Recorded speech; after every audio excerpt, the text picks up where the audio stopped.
Hey, South by Southwest. I'm Erica. I'm representing our panel that we'd like to engage in this year at South by Southwest EDU.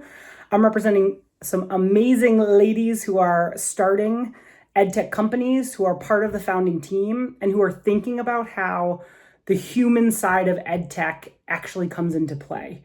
So beyond just like human in the loop and the theories and the ideas, we've lived work in schools. We've lived work in education. We've actually been in schools. I've been a founding principal.